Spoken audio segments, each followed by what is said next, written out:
Hey guys, welcome back to my channel. My name is Timo Parker, I'm a vocal coach and I'm here to help you to improve your singing voice. Today I'm going to talk about 7 things that ruin your voice and prevent you from growing. Learning to sing and improving your voice is a lifelong journey. If you do it right, you can actually see improvements well above your 60s without deterioration. So there's absolutely no rush for instant results. So the best way to prepare yourself for this marathon is to stay healthy and injury-free. That's why I decided to make this video to help you getting on the right track if you're not already there. Some of these things could be even part of your daily routine or some things you just do occasionally. So let's take a look at 7 things that ruin your voice. So the first and number one reason of ruining a voice is bad technique or misuse. I'm talking about this a lot on this channel, but if you don't speak or sing with proper technique, it can really have a huge effect on your voice in a negative way. Especially air pressure and falsetto are the 2 most common reasons why people have problems with their voice. Screaming is an extreme example of using air pressure to its full degree, and you can hear that the voice breaks and it's really damaging if you use air pressure. I'm talking about this in this video, so if you haven't seen it yet, you can check it out. And another point that not a lot of people talk about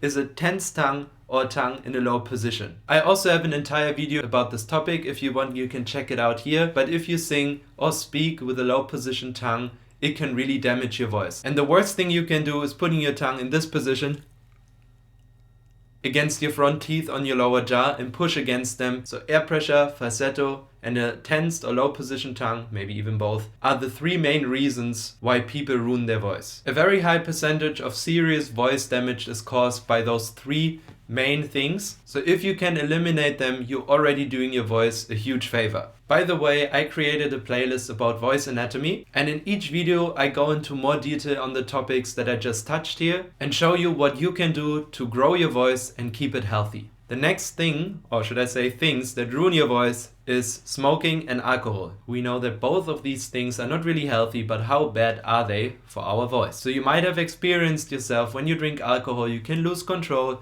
and also coordination. So if you're drinking alcohol before you sing, you might lose this fine coordination that you need for singing, and your singing technique can get a little sloppy. But the worst effect of alcohol is dehydration. Your vocal cords need to be properly hydrated in order to function on an optimal level, and when you drink alcohol you remove the moisture of the vocal cords, which makes it harder for them to work. And smoking has a similar effect because everything we inhale comes in direct contact with our vocal cords, and any kind of smoke dries our vocal cords and dehydrates them, so to say, externally. Also, if you're working on a construction site and you're constantly exposed to dust, I would highly recommend to put a face mask on and protect yourself because it can have a similar effect. Smoking and alcohol can also lead to inflammation of the vocal cords. That means they swell, and this is also the reason why after a long night of partying, if you've had a lot to drink and also you were maybe smoking, the next day you have a very low and rough voice, and this is due to the inflammation plus dehydration of your vocal cords. The good thing is that we can get thicker vocal cords, so a natural swell, so to say, by vocal training, because if we are constantly stretching our vocal cords, they will get thicker over time, which will also help us with those lower notes and a more bassy sound. It is obviously your decision, but for an optimal performance and for long-term health, it would be beneficial to avoid alcohol and smoking, or at least keep it to a minimum. The next point I'm talking about can be actually caused by the previous ones, and that is vomiting. There might be moments in your life where you can't avoid it, you got a bad cold or even food poisoning, but if this is something that happens on a regular basis because of your choice of actions, it can really damage your vocal cords. The problem is that when you throw up, you also empty your stomach juices, which are highly acidic. So much so that they can actually kill bacteria. So when you throw up, small amounts of this acid can actually come in direct contact with your vocal cords, which will lead to inflammation and can cause serious damage. The same thing can happen with acid reflux, so really try to avoid things that make you throw up or that promote this acid reflux, because this acid is really bad for your vocal cords. The next voice killer is stress. It is not a secret that constant stress can lead to serious health issues. So it also has a big effect on your voice. Because of stress, muscles can tense up and they can get really tight, and it makes it much harder to perform isolated muscle movements. So if we want to sing on an optimal level, we need a great deal of relaxation, because if we tense up, we are starting to use muscles that we don't really need, we accumulate pressure, and all these things are really not beneficial for singing. So you reach your full singing potential by contracting the right muscles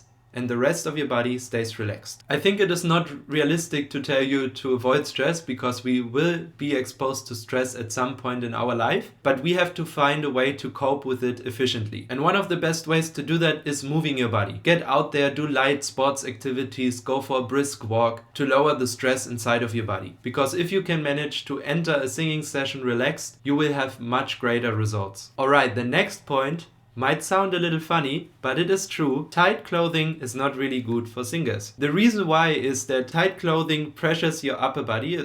I'm especially talking about things around your stomach area. So tight pants or tight shirts that make you feel compressed, because it is more likely that you will start pushing against this resistance and you start using air pressure. So next time you choose a stage outfit, keep that in mind. The next point is a low nutrient diet and a build-up of mucus. We are what we eat, and if we don't give our body what it needs, we can't perform on an optimal level. I'm planning to make an entire video about this topic, but to keep it short, we essentially have to focus to eat a balanced diet, heavily focused on vegetables and plant-based foods. It helps us to keep our immune system strong, which leads to less colds and less infections, which can be a real thing if you have to sing and you're constantly getting sick. And also there are certain foods that promote the production of mucus. Mucus itself is not damaging to your voice, but it is really annoying to constantly having to clear your throat. Everybody is different. For some it might be dairy, for others it might be gluten. So try to find out what causes this excessive buildup of mucus in your throat. And a very important bonus tip here, there is a more efficient way to clear your throat than just doing this.